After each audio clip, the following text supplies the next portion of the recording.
like to take this opportunity to welcome you wherever you are watching us. We are coming to your house or wherever you are from Deliverance Church, Saika International, under Reverend Oinu Wafula.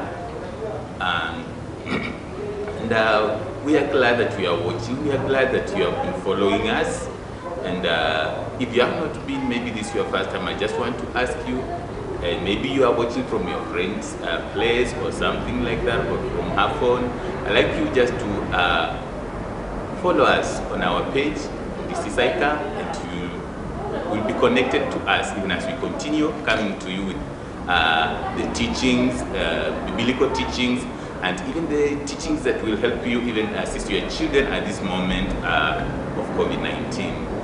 I know it's a challenge that maybe we were used to being in church, but we are no longer in church, and that has brought us to come to a new norm that we are getting to you even from our church. But before we continue, I just want to ask that we start with a word of prayer, then we will proceed.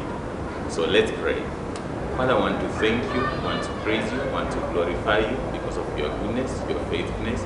We thank you for the care upon our lives, for dear King of Glory, upon the lives of our viewers, dear King of Glory, wherever they are, that they have taken this time even to watch us, or dear King of Glory, and to follow even dear mighty Father, what is on our pages, and dear King of Glory, I want to pray, oh dear Father, for their families. May you preserve them, may you keep them, oh dear King of Glory, during these challenging times.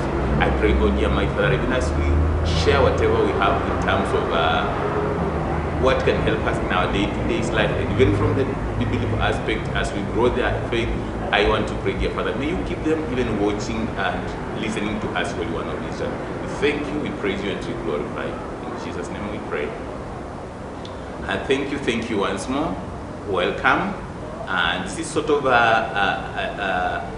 in line with what we talked about last week or last time. We are talking about parenting during these COVID-19 times. It's a challenging time. But today I just want to follow on the same thing and talk about how we can maintain the mental state of our children. How we can maintain the mental state of our children during these times, because it's a challenging time, as we have all agreed that so many things have changed. There is a way we have to approach things in a new way. They are with us all through in our homes. They are not going to school, and probably some of the things they have been asking their teachers, now they are asking you as a parent. And all this, it's us to support them even as they go through these times. I know it has been a concern, one that has been a concern about the negative impact the physical isolation is causing to our children in terms of their learning and in terms of just the general interaction. But I would like to ask that one also thing that will be of much concern is their mental state or their mental health. And it's still our responsibility as parents to make sure that even during these times when we have our own mental issues, when you have our own challenges, we have to be there for our children and make sure that they are in the best mental state possible. So I know,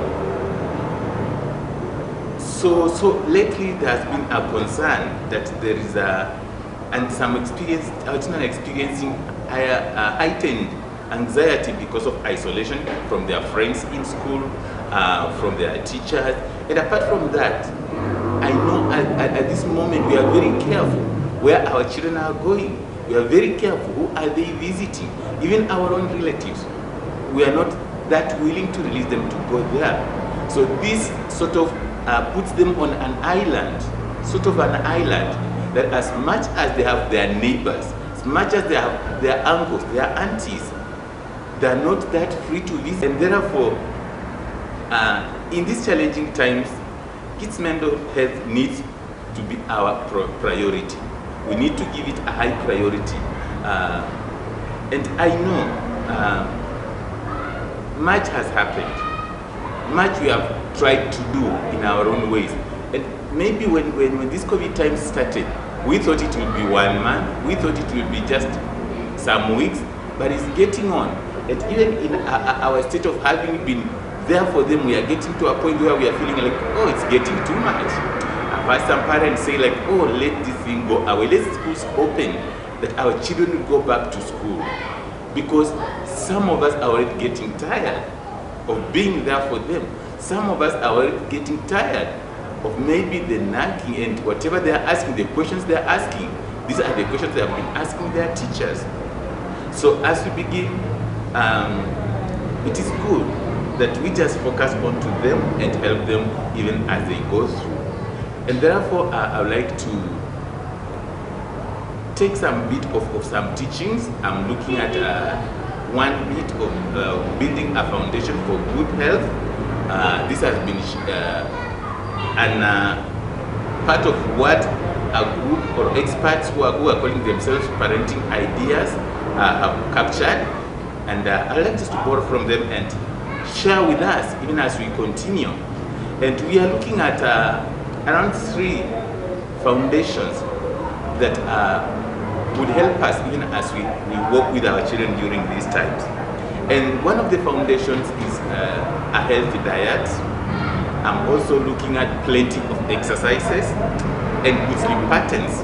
These are some of the basic things that will help our children to have a good physical and mental health in their day-to-day life. And getting the foundation right, you establish optimum condition for your child to flourish even during difficult circumstances. If we get these 3 things right, if we get these 3 foundations right, we are going to help our children even to help themselves go through even difficult moments that they may find themselves in. And we're talking about starting with eating a healthy diet. I've witnessed children who don't really care at what time do they eat, at what do they eat, but as long as they have something in their stomach, they feel that is okay for them. And before we have been talking about a healthy body is a healthy mind. This is something that we believe in. This is something maybe we have been talking about. And time is coming when some of the scientists are feeling like the emotional health of our children leads to a healthy brain. If we can support our children be emotionally stable, emotionally healthy, then we are helping them to have a healthy brain. And that will be good for their mental health. Recent research reveals that there are links between the emotional health of a child and good mental health. And therefore, it is said that kids who experience depression, or children who experience depression, and typically have an imbalance of adrenaline. And adrenaline keeps their brains on alert all the time. And this keeps them anxious. This keeps them on the edge always. Because with an imbalance in adrenaline, their brains are not balanced. And it also is also another bit of what we call GABA, which calms our brain. When our anxiety is high, GABA helps to bring down our brain, to calm down our brain. But this also, when it is imbalanced, that also means that our children are not in a stable place mentally. And therefore, having a healthy diet and taking good care of them, or a healthy brain, a healthy emotion, can rectify the good, to bring our healthy to good emotions. And under this area, the things that we have to put in mind even as we work with our children to make sure that we achieve, they include eating real rather than processed foods. We are into a time where we are thinking of instant food. Everything is instant. But I want to put to you that real food is good for our children, other than processed foods or the junk foods. So make sure that our children eat well. I know it's a challenge that most of our children who have grown up in town, they may not like something like cassava. They may not like something like ngwashe. They may feel like this is not what they have been used to, but this is the real food that I'm talking about. And help them to eat at least a good portion of food. It doesn't have to be like they have to eat a whole loaf of bread or a half loaf of bread to feel like it's okay or that's what they need. Help them to consume small bits and regularly. That will be a good diet that we would want them to have. And we need to start each day by maybe consuming something like proteins.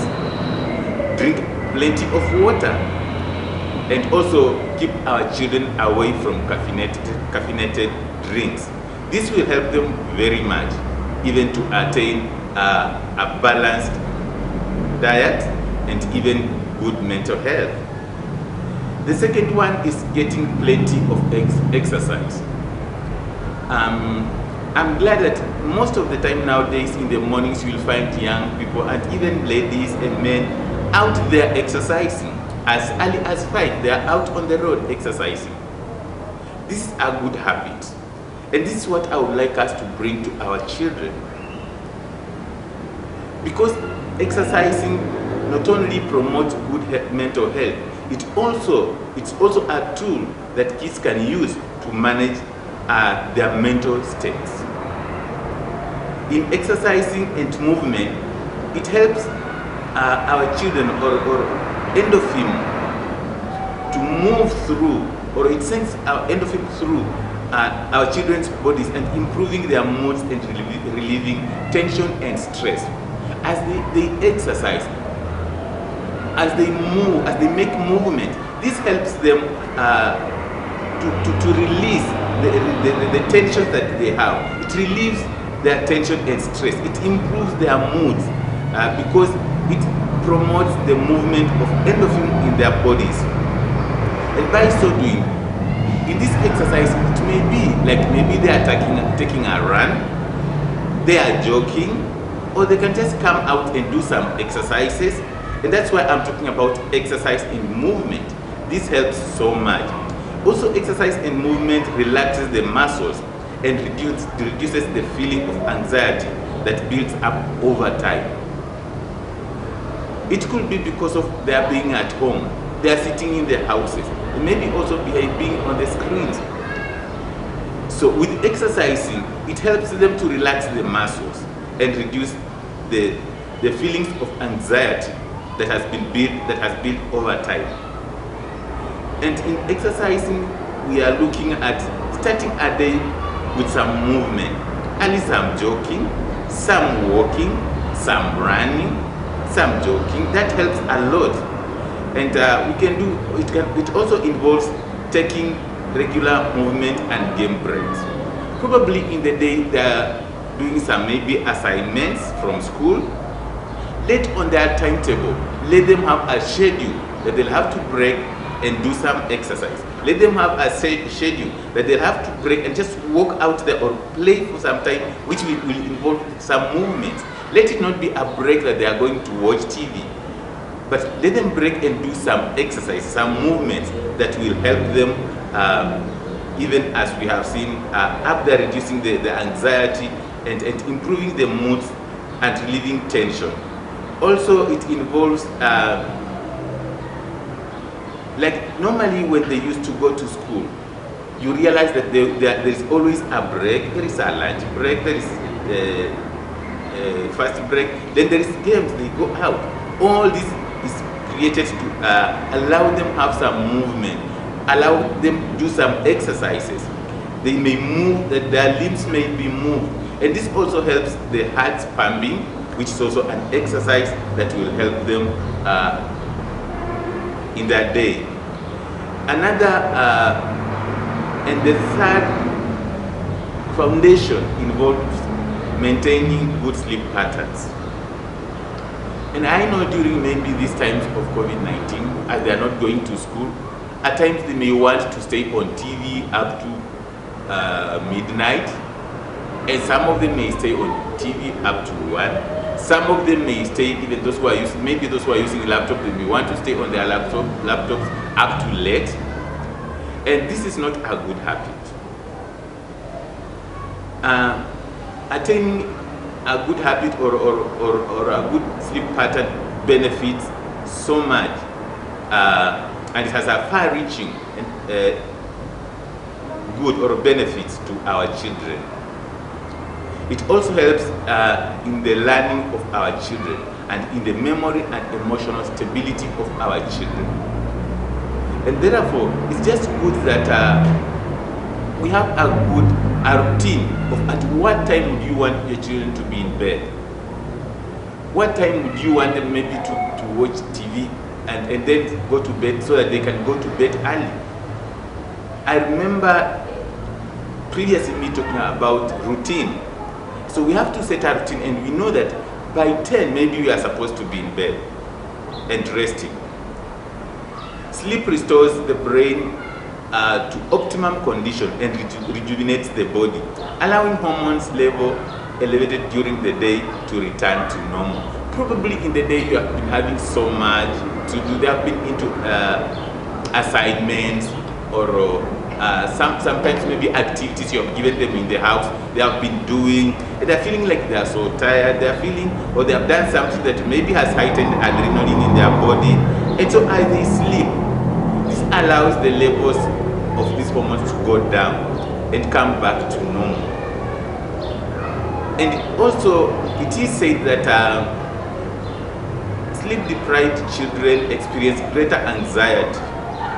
It is believed that children who don't sleep well or who are deprived of sleep experience greater anxiety doing routine tasks. Maybe like if you ask them to clean the house, they're always anxious because it's like, maybe I'll not do it right. Maybe it's not the time to do. And this also makes them be like pessimistic in their thinking. Because of anxiety, they are thinking like, maybe I may not manage to do what my parent has asked me to do. Maybe I'm not the right person to do whatever they have asked me to do. It's like, maybe I don't want to go where they want me to go. And this is associated with anxiety and depression. And therefore, good sleep helps them even to achieve good conditions. And as I've said earlier, it rejuvenates their body. They are in the best shape to do whatever you have asked them to do. They are very comfortable to take the tasks that you have asked them to take on without any problem. And good sleep patterns include finding an optimum bedtime. As I say, you agree that this is the best time that we are going to go to bed. And if we are going to bed, all of us are going to bed, so that we may have good sleep. It involves creating regular, relaxing routine, eating and exercising at the right time. And it also involves creating a sleep sanctuary. That the time for sleep is a time to enjoy, it's a time to just feel good. And also, it involves getting up at regular times each day. Like we have agreed, we are going to bed at 10 p.m. and maybe by 7 we are supposed to be out and start the normal chores of our house. Could it be cleaning? Could it be cooking tea? That we are supposed to be up by 6. Make it a routine. Make it a routine, and this will work well for our children in their day-to-day life or in their mental health. I would like to add something that I'm calling the pillars. I was looking at the foundation of good health or good mental health, but I just want to add some pillars to it that may even hold our children in the best position possible. Mental health is complex and is impacted by many factors, including a child's social, emotional well-being. I'm going to share with you the 4 pillars that will help insulate the effect of your child's mental health. And these 4 pillars in a manner acts like a circuit breaker, that when life becomes difficult, it acts as a circuit breaker when life becomes difficult and complex for our children. These 4 pillars will help our children. A circuit breaker normally helps to break the power when there is a surge. When there is a surge in power, maybe in your house, the circuit breaker is put there to check, so that when there is a surge, it will go off and cut off electricity, which would have maybe burnt your appliances or your gadgets that you are using for electricity. So these pillars will act as a circuit breaker, that when issues are heavy in the life of our children, these pillars will help to sustain them. And the first pillar is called social connection. As parents, we are supposed to help our children maintain this social connection.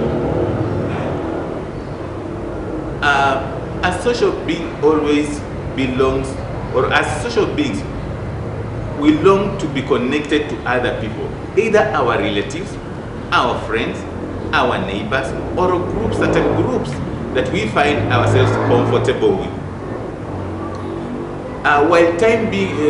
While being alone may be important also to restore ourselves, sharing experiences, thoughts, stories with other people. We are so limited that we even control our children where they are going. We even limit them from reaching out to their uncles, their cousins, something they have been so used to.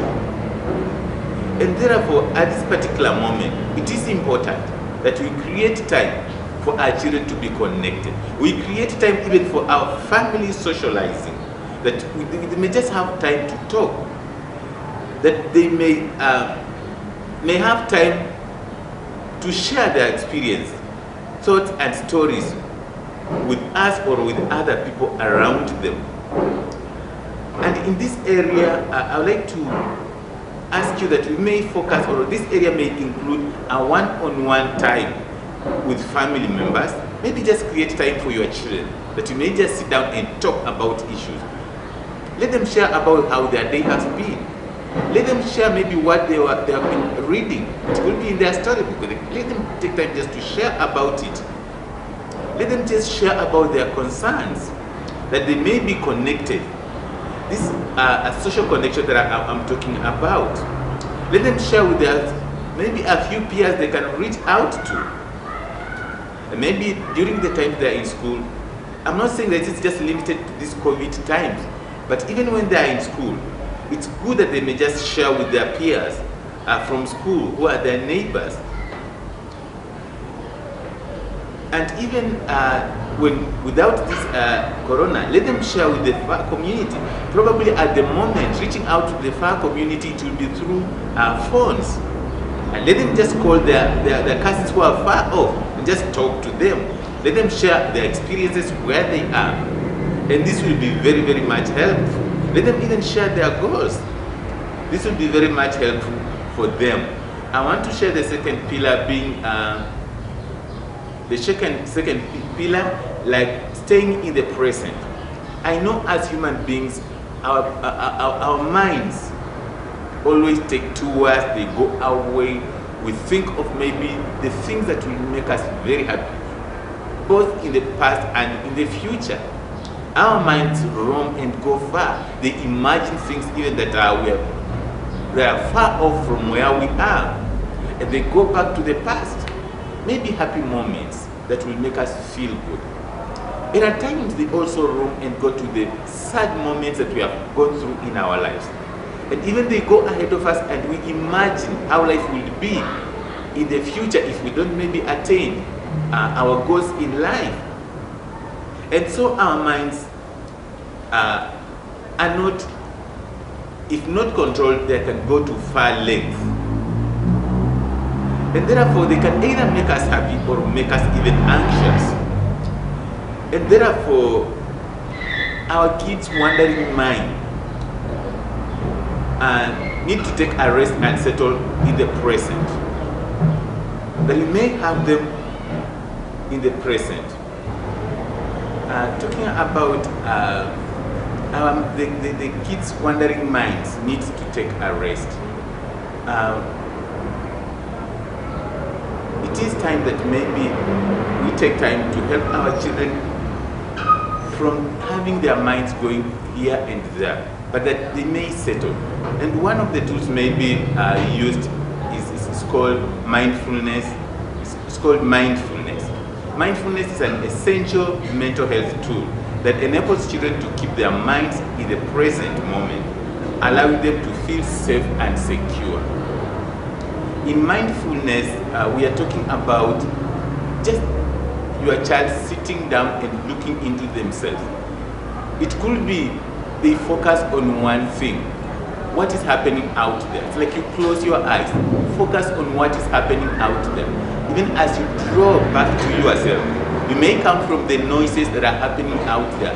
Maybe the sounds of the vehicles, the sound of a bird, and draw back to yourself, to listening to your heartbeat. And as you listen to your heartbeat, listening to your breath as you're breathing, and you come back to listening to what is going on inside you. What are your thoughts? What's moving through your mind? As you focus what is going on into your mind, having closed everything out there, the whole world, you have closed it out there. So that leaves you and about you and this bringing back to yourself. That's what we are calling mindfulness. It's an exercise that you can do. And mindfulness, it includes, as what I'm looking at staying in the present. It includes regular mindfulness exercise, doing one thing at a time, using mindfulness during an anxious moment, and practicing self-kindness and forgiveness. Most of the times we do things in our lives, and when we sit down, we are questioning ourselves. What did I even have to do that?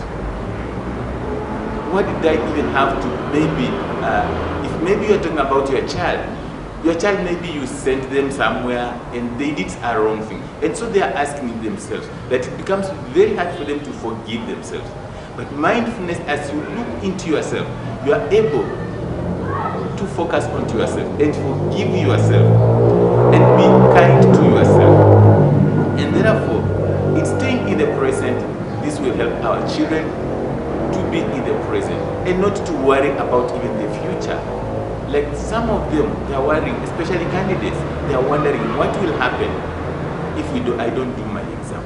Will I have to repeat this class? So mindfulness helps them to come in the present and to focus on themselves and put away all those anxieties. And this can help you even an adults, not only for the children, because I know you are also having some issues you are struggling with. You are thinking about the future. You are thinking about the school fees of your children. You are thinking about house rent. And you have all these things. You are thinking about your employment. You are not sure whether you will go back on duty. All these things are around you and they build anxiety. So as you practice mindfulness, just bring it back to you. It will help you so much to ward away, to live in the present and keep away the things that may cause you anxiety, the things that may cause you fear. My dear viewers, I'd like us to conclude that session at that point due to time, but we will pick it up come next broadcast, and we will continue to share to the end, just to help us and our children to look at how best can we cope during these times of COVID-19. I know it's a tough time, but we are going to make it. We have to learn to live a new normal, and I know it's doable. Thank you. I would like us to pray, even as we close. Father, I want to thank you, I want to glorify you. Thank you even for that session that you have given unto us. Thank you for our viewers, and thank you for those who will follow us even on our Facebook page, that they will listen to what we are teaching today. I know, oh dear King of Glory, you are going to enable them even to practice it, that it may help our children and even ourselves during these times. So much is going on, but I know, dear King of Glory, with you, in due time, things will come back to normal. We thank you and we praise you. May you bless our viewers. May you bless, oh dear King of glory, each and every person who will follow us, who will check on us even later, that dear mighty Father, their families will be protected over you. We thank you, we praise you, and we glorify you. In Jesus' name we pray and believe. Dear viewers, we want to thank you for taking the opportunity to follow us, taking the opportunity to listen to us, and we want to encourage you to give comments, drop questions, even to us, so that you may respond to those questions that we are leaving in your mind. I know maybe there's an area you'd want to find clarification. Just send your questions. You may send the questions to my number, and my number is 0720-842162. I will repeat, my number is 0720-842162. Send your questions, and we will answer even in the sessions that will follow. There's an area you may want us to repeat. You are welcome, and we will take your time because we are here for you. I want to thank you very much. Stay blessed and keep watching, keep following Deliverance Church Facebook page.